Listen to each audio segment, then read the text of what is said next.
Welcome back to the Health Longevity Secret Show, and I'm your host, Dr. Robert Lufkin. This episode is a rebroadcast of a recent unfiltered episode that offers a deep dive into how lifestyle interventions can turn the tide against the chronic diseases that are plaguing our society. We navigate the complexities of inflammation, insulin resistance, and metabolic dysfunction. We challenge the healthcare status quo and illuminate the path to well-being through practical lifestyle modifications. And we share insights from our upcoming book, Lies I Taught in Medical School. Prepare to have your misconceptions and preconceptions about diet and chronic illness upturned as we dissect the myths and facts surrounding nutrition. From the perils of seed oils and grains to the balance of omega fatty acids, this conversation is a veritable tour de force of dietary enlightenment. We confront the modern epidemic of obesity and diabetes with candid discussions on the inflammatory nature of our food choices. This is an empowering blueprint for anyone ready to take control of their health through informed lifestyle choices. This episode is brought to you by L-Nutra, maker of the Prolong fasting mimicking diet. If you'd like to try it, use the link in the show notes for 20% off. You can support this podcast by checking out their website and taking a look at all their other innovative products. And now, please enjoy this week's episode. I'm not suggesting that people just throw away their pills. What I'm saying is there is an alternative to a lifetime of medications.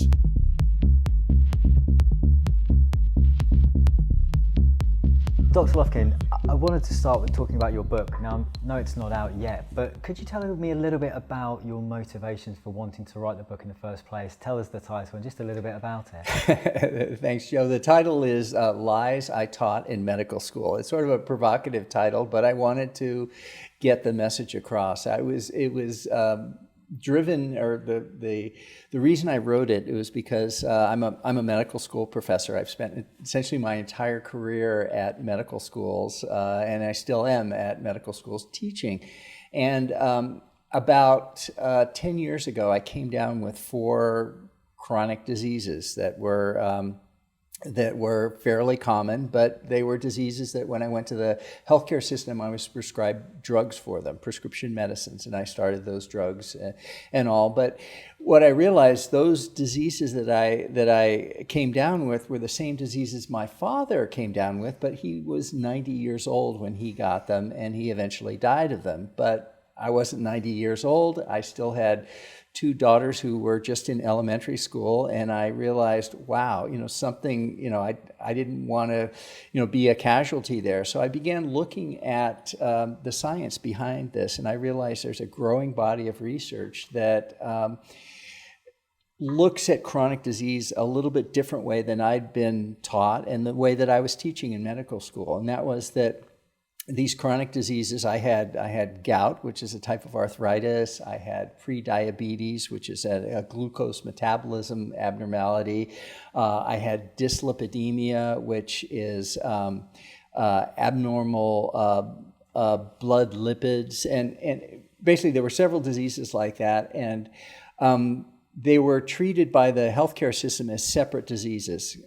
I went in and that's the way they were handled. But the new research is showing that there's actually a common basis to them. In other words, there are things like inflammation, insulin resistance, and metabolic dysfunction that affects a large percentage of the population that actually drives these diseases. And the problem is, and the fourth one I forgot to mention was hypertension, elevated blood pressure.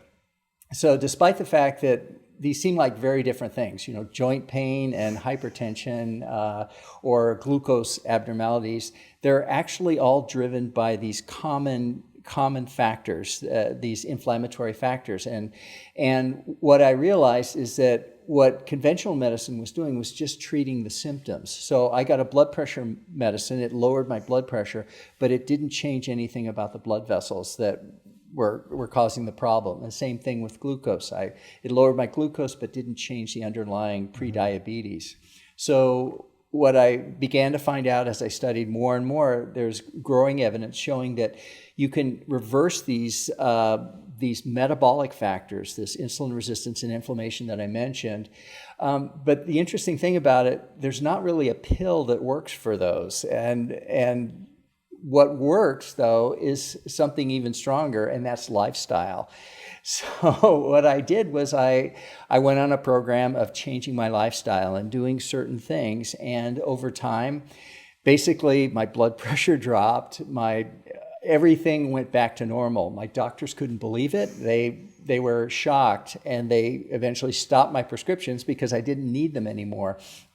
And now that's where I am now. But there's a fundamental misunderstanding in medicine today still, that a lot of the approach is still just to treat the symptoms of the disease rather than the root cause and the basic metabolic abnormality. I mean, even a heart attack. If someone goes in for a heart attack, which is caused by not enough blood getting to the muscle of the heart, they will then either have an operation for revascularization, or a stent will be put in, which just opens up the blood vessel. And everyone thinks, wow, they took care of my heart attack, which they did in a sense, acutely, but it doesn't change anything of the underlying mechanism of disease that's still going on. In other words, the rest of your blood vessels are still getting worse, and you haven't really corrected the root cause, which for that is also inflammation and insulin resistance as well. I want to get into some of the lifestyle interventions you deployed to reverse some of the conditions you were suffering. But first, I want to look a little bit deeper into the book. Can you tell me about some of the lies that we can expect to read? What were the big whoppers that you told? Sure. And what were the implications of that being the accepted knowledge or information at the time? Yeah, a lot of it hinges around the way our metabolism works. And that's one of the first chapters of the book, is looking at metabolism. When I went to medical school, metabolism was just, it was sort of the way we handle food. It was sort of a boring subject, and nobody paid much attention to it. But it's actually fundamental to our health. And really, metabolism, glucose metabolism, drives inflammation and drives the root cause for those 4 diseases I have, that I have, but also for other major diseases such as Alzheimer's disease, such as cancer, such as heart attack, such as stroke. In fact, those are the main diseases that you and I and most people will eventually die of.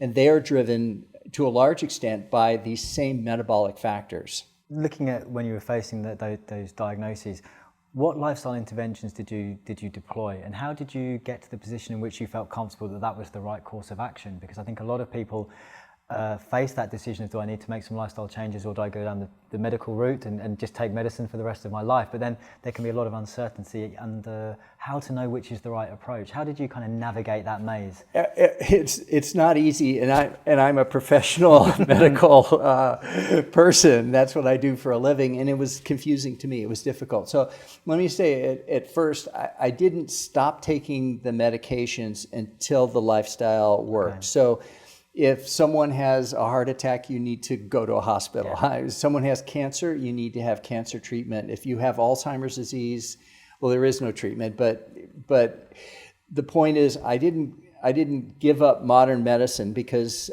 if your blood pressure is elevated, you need a blood pressure medicine. If your glucose is elevated in diabetes, you need a medicine. So I'm not suggesting that people just throw away their pills. What I'm saying is there is an alternative to a lifetime of medications. Not for everyone, but for many of these chronic diseases, these lifestyle changes can make a difference. And where did you start? Because I think most people think of lifestyle changes, they'll think, well, I need to maybe do a bit of exercise and change the way I eat. And that's the starting point. Was it the same for you? Yeah, and that's the problem with lifestyle recommendations. Everyone should, they say, eat healthy and exercise more. And that's what I was told by my doctor when I was diagnosed with hypertension. I said, what can I do about this? And he said, well, take these pills. And I said, is there anything else? He said, well, maybe you should exercise more and eat better and eat healthy.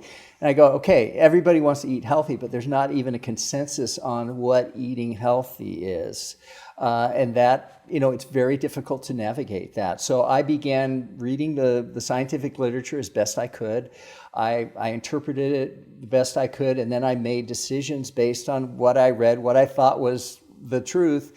I applied it to myself, but then when I started seeing results, I continued on with whether it was dietary, whether it was exercise, whether it was sleep, whether it was stress. Those are the four main areas that I looked at as far as lifestyle. And I think for me, those were the four fundamental areas that allowed me to get off these medicines and stay off these, have these diseases treated.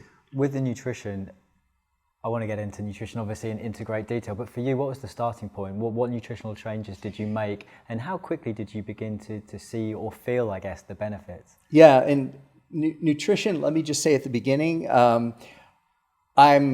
the Switzerland of diets. Basically, in the past I was a vegan for 10 years. I've tried the carnivore diet, so I'm not here to sell either a vegan or carnivore diet. In fact, I believe you can be healthy in either one if you make sure you get your macronutrients and micronutrients in place.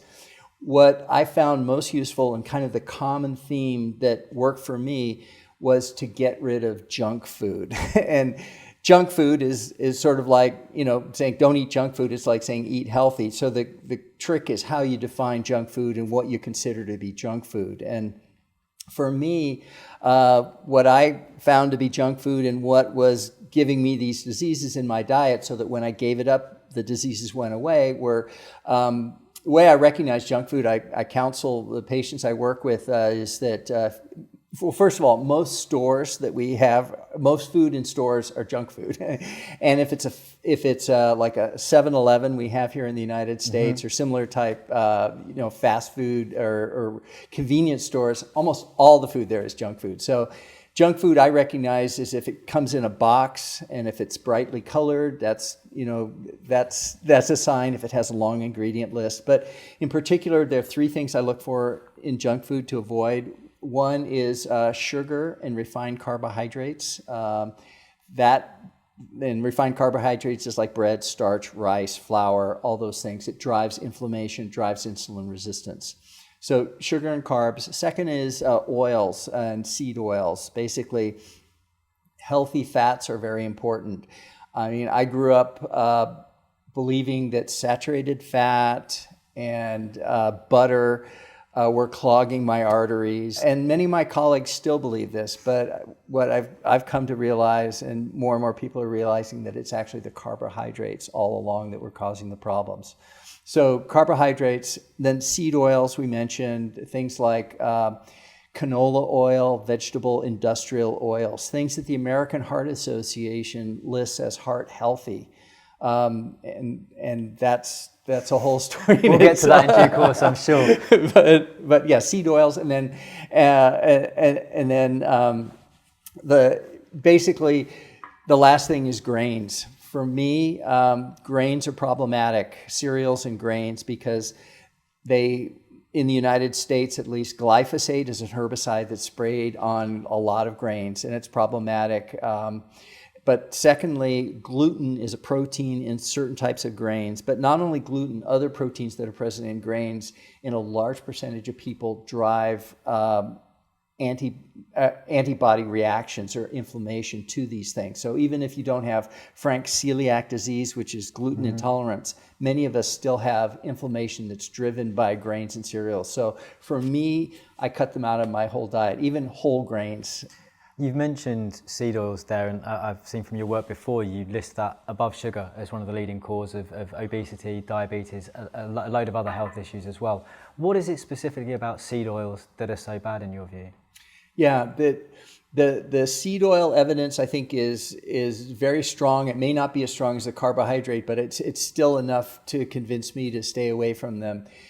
There's a balance between omega-3 and omega-6 oils. Omega-6 oils are pro-inflammatory. They're present in the seed oils. The seed oils were recently developed in the 20th century. They weren't around 150 years ago. And somebody made the observation that most of the food we eat wasn't around 150 years ago, but most of the chronic diseases we die of weren't present in the numbers today that they 150 years ago. So the fact that it's a new a new manufactured type of food is problematic, but then there's scientific evidence shows that it's pro-inflammatory and actually drives inflammation, and inflammation drives insulin resistance and all those chronic diseases that I mentioned.